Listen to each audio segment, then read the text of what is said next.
क्या आपने कभी सोचा है कि जब आप क्लच पैडल दबाते हैं तो कार के अंदरूनी हिस्सों में क्या हो रहा होता है, या फिर एक मैनुअल ट्रांसमिशन कार में गियर बदलने से पहले आपको क्लच पैडल क्यों दबाना पड़ता है? ये वीडियो आपको इन सवालों के तर्कसंगत जवाब देगा। वीडियो खत्म होने पर हम ये भी समझ पाएंगे कि किस प्रकार चढ़ाई पर गाड़ी स्टार्ट करते समय क्लच एक अहम भूमिका निभाता है। क्लच की जरूरत को समझने के लिए आइए पहले एक आंतरिक दहन इंजन वाली कार की संरचना को समझते हैं। आंतरिक दहन इंजनों का टॉर्क बैंड बहुत सीमित होता है और इस कारण से पहियों की गति को कुशलतापूर्वक बदलने के लिए आंतरिक दहन इंजन वाली कार में ट्रांसमिशन प्रणाली की जरूरत होती है। ट्रांसमिशन का प्रयोग ये सुनिश्चित करता है कि इंजन अपनी इष्टतम आरपीएम रेंज में काम करे और ये ड्राइविंग परिस्थितियों के अनुरूप गियर बदलकर पहियों की गति को नियंत्रित करने में मदद करता है। एक मैनुअल ट्रांसमिशन कार में गियर बदलना आसान काम नहीं है। मैनुअल ट्रांसमिशन में बिना झटका लगे गियर बदलने के लिए हमें इंजन से ट्रांसमिशन को हो रही ऊर्जा की आपूर्ति को रोकना पड़ेगा। लेकिन बस केवल गियर बदलने के लिए इंजन बंद कर देना व्यावहारिक नहीं है। इसीलिए क्लच का प्रयोग किया जाता है। संक्षेप में कहें तो क्लच एक क्रियाविधि है जिसका प्रयोग इंजन को बंद किए बिना ट्रांसमिशन में ऊर्जा का प्रवाह रोकने के लिए किया जाता है। आइए जानें कि ये कैसे काम करता है। क्लच के मुख्य हिस्से में एक चक्री होती है जिस पर दोनों ओर उच्च घर्षण वाले पदार्थ का लेप होता है। यहां पर एक सरल चक्री दिखाई गई है। ये चक्री फ्लाई व्हील पर लगी होती है।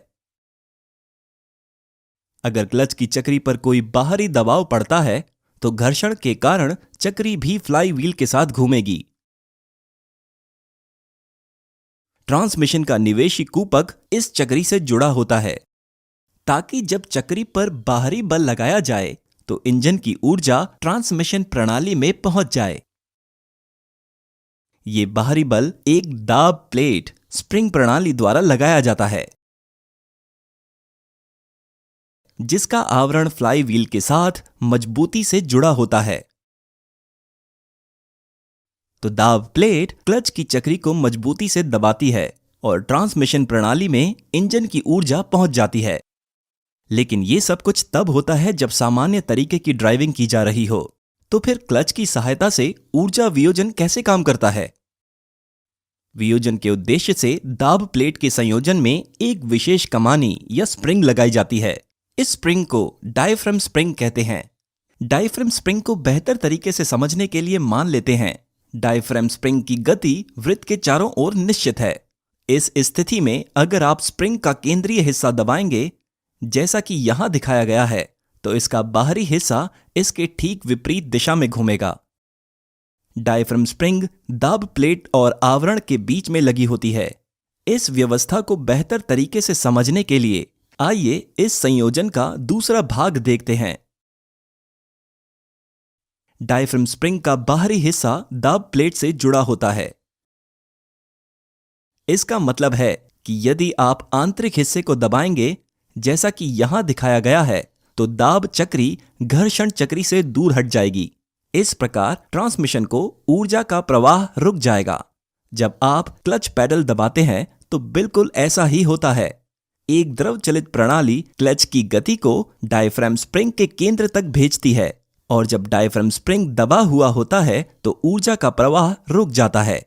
इस समय आप गियर बदल सकते हैं और गियर बदल जाने के बाद ऊर्जा का बहाव फिर से चालू हो जाता है। तो क्लच ऐसे काम करता है।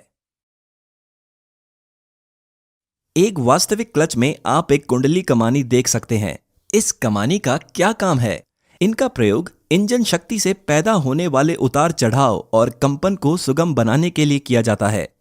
ये तो स्पष्ट है कि केंद्र और चक्री आपस में सीधे जुड़े हुए नहीं होते हैं। इंजन शक्ति पहले चक्री तक पहुंचती है, फिर स्प्रिंग में अंतरित होती है और अंत में निर्गम केंद्र तक जाती है।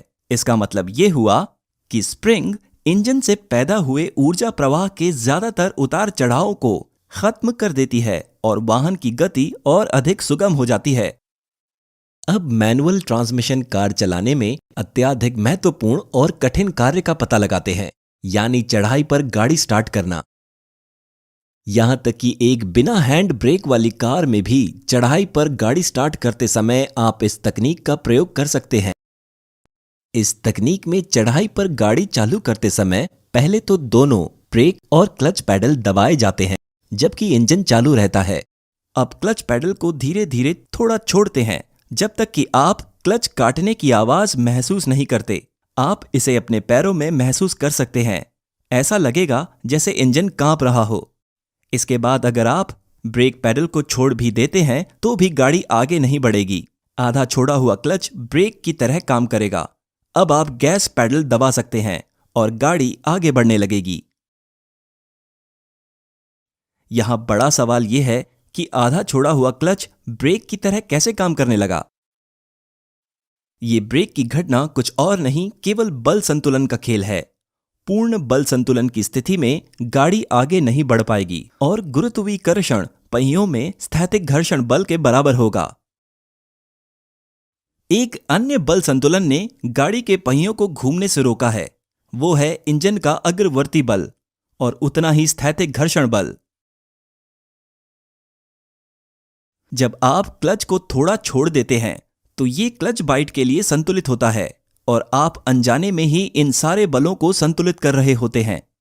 जब ये सारे बल पूर्णतः संतुलित होंगे तो पहिए, ट्रांसमिशन प्रणाली और क्लच की चक्री आदि घूम नहीं पाएंगे। इसी वजह से क्लच बाइट ब्रेक की तरह काम करती है।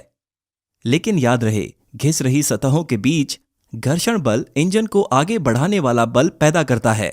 इसके परिणाम स्वरूप क्लच चक्री पर चढ़े घर्षण उत्पन्न करने वाले पदार्थ में टूट फूट होगी।